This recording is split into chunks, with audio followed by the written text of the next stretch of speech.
Writing code is writing a precise set of instructions a computer or device can understand. It's explaining exactly what you want your computer to do at any given moment. Computers need to know exactly how to react to things like the clicking of a mouse or the pushing of a button. And whatever happens, ultimately is happening because of lines of code written by a human programmer. Just about anything with a plug or battery uses code. It's keeping our airplanes in the air. It's allowing you to swipe a credit card. And the computer doesn't know what to do in any given situation. It has to be taught everything. So you can think of a computer programmer explaining to a computer what we want it to do as like trying to give someone directions for how to drive somewhere when they don't even know what a car is. So you can see what kind of complications you'd run into.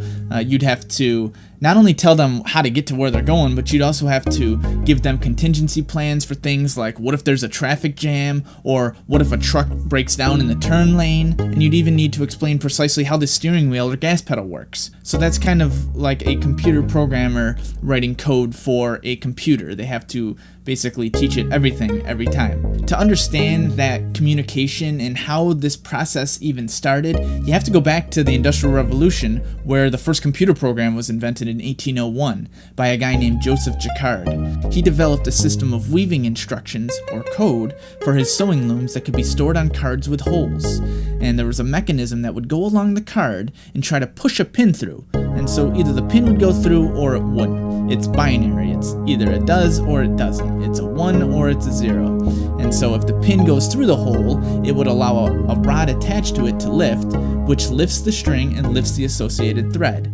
And if the pin does not go through a hole, the pin doesn't move and the thread doesn't move. So essentially, the card would hold a preset pattern that is read by the loom and serves as a guide, giving the direction to the threads one at a time.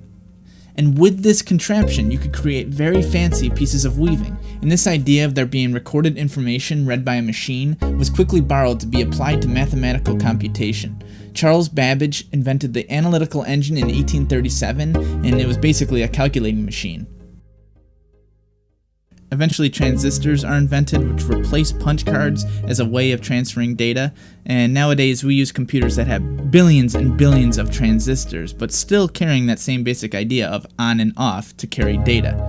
As a way of harnessing these various combinations of transistors, we use code. Computer programmers use different languages, whether it's Python for gaming, Java for desktop applications, or Objective-C for an iPhone app.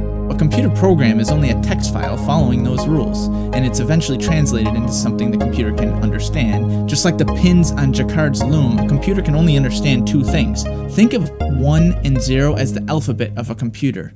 It's like, if you look at the alphabet of the English language, there's only 26 letters, and by themselves, they're meaningless. But when you combine them into different ways, you get the Great Gatsby, or Romeo and Juliet. In the same way, billions of different combinations of 1s and 0s have the potential to give us Microsoft Word or iTunes.